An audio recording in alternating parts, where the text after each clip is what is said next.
বিয়েটা করেছি পারিবারিকভাবে। বর্তমান যুগে বিয়ে করতে গেলে সবাই অল্প বয়সী মেয়ে খুঁজে। আমার বেলায় অন্যটা হয়নি।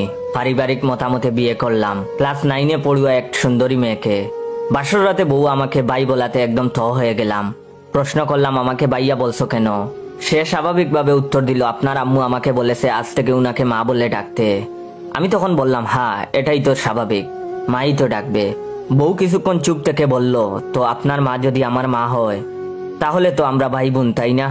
বউয়ের যুক্তি দেখে দু চোখ থেকে আবেগে আধা ফুটা জল গড়িয়ে পড়লো। অধিক সুখে পাথর হয়ে খাটের এক কোণে বসে রইলাম। তারপর বউ আমার বলল, এই যে ভাইয়া শুনেন। ভাইয়া ডাকটা শুনে দুঃখে আমার কলিজা ফেটে কিডনিতে গিয়ে লাগলো। জন্ম থেকে এই পর্যন্ত যতটা মেয়ের প্রতি ক্রাশ খেয়েছি সবগুলা মেয়েই আমাকে ভাইয়া ডেকে আমার প্রপোজ করাতে পানি ঢেলে দিয়েছিল। শেষ পর্যন্ত আমার বউও ভাইয়া ডাকাটা বাদ দিল না। এ জীবন রেখে কি লাভ? ইচ্ছে হচ্ছে মেয়েটাকে বিষ খাইয়ে আমি সুইসাইড করি। নিজেকে সামলে সাড়া দিয়ে বললাম, হ্যাঁ বলো বইনা। তখন সে বললো, একটা বিড়াল এনে দিবেন। বউয়ের মুখে এমন কথা শুনে অবাক হয়ে ওর দিকে মুখ ঘুরিয়ে বসে বললাম, বিড়াল দিয়ে কি করবা শুনি? তখন সে বলল, ভাবি বলেছিল বাসর রাতে বিড়াল মারতে, যেন ভুল না করি। একটা মানুষ কি করে এতটা গাদিরাম হতে পারে চিন্তা করতে লাগলাম। চিন্তার বেগাট গটিয়ে আমার হাতে একটা ধাক্কা দিয়ে মাইশা বলল, এনে দিন না একটা বিড়াল। চলো চলো নয়নে ওর দিকে তাকালাম। মেয়েটার চেহারা বেশ মনোমুগ্ধকর। মায়া মায়া ভাব আছে, কিন্তু মাথায় যে গিলু বলতে কিছু নেই, সেটা আমার আর বুঝার বাকি রইল না। বললাম, আচ্ছা ঠিক আছে, কালকে বাজার থেকে একটা বিড়ালের বাচ্চা এনে দিব তোমাকে। তখন সে বলল, কিন্তু ভাবি তো বললো প্রথম রাতে বিড়াল মারতে। তখন আমি রেগে গিয়ে বললাম, তো ভাবির বাড়ি থেকে একটা বিড়াল নিয়ে আসলেই পারতা। আমার মতো সাদাসিধে ছেলেটার সাথে কেন এমন করছো? বউ চুপচাপ শুয়ে পড়লো বিছানায়। বউয়ের কার্যকলাপ দেখে মনে হচ্ছে আজও আমাকে বেচেলারদের মতো রাত কাটাতে হবে। সব ইচ্ছে মনের মধ্যে দামাচাপা দিয়ে মাঝখানে একটা কুলবালিশ দিয়ে আমিও শুয়ে পড়লাম। মাঝরাতে বউ আমাদের মাঝের কুলবালিশটা সরিয়ে আমাকে জড়িয়ে ধরে বলল, ভাইয়া আমার না খুব ভয় লাগছে। আমি কথা না বাড়িয়ে ওর কানের কাছে মুখ নিয়ে বললাম, মাঝরাতে এখানে ভূত আসে, আলাদা কাউকে দেখলেই জাপটে ধরে, ভালো করে জড়িয়ে ধরো আমাকে। আহ, কি রোমান্টিক অনুভূতি। মনে হচ্ছে এই বুঝি ব্যাচেলর লাইফটা কেটে গেল আমার। বউয়ের মুখে ভাইয়া ডাক শুনতে শুনতে কান আমার জ্বালাপালা। ছুটি থাকা সত্ত্বেও বেরিয়ে গেলাম অফিসের উদ্দেশ্যে। কিছুক্ষণ পর পর মাইশা আমাকে কল দিচ্ছে। রিসিভ করতেই বলছে, ওয়েট, ভিডিওটা শেষ করার আগে আপনাদের কাছ থেকে একটু সময় নিচ্ছি।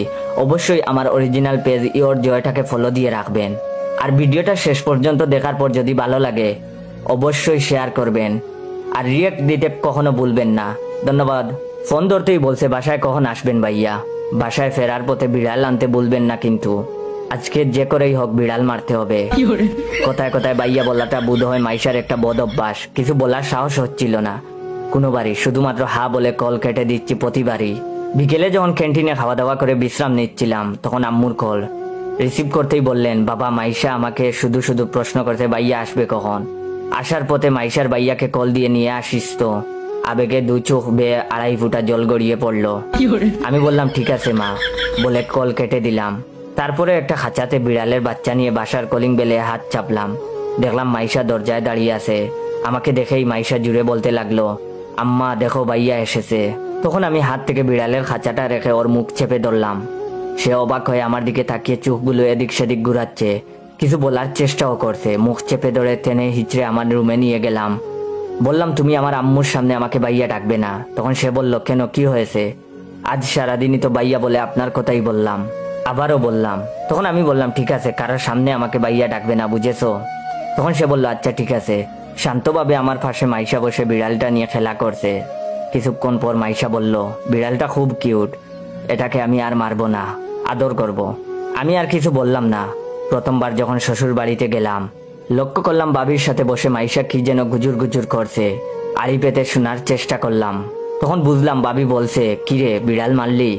মাইশা উত্তর দিল, উনি বিড়াল কিনে এনে দিয়েছিলেন, কিন্তু বিড়ালের বাচ্চাটা দেখে খুব মায়া হলো, তাই এটাকে বাসাতেই রেখে দিয়েছি।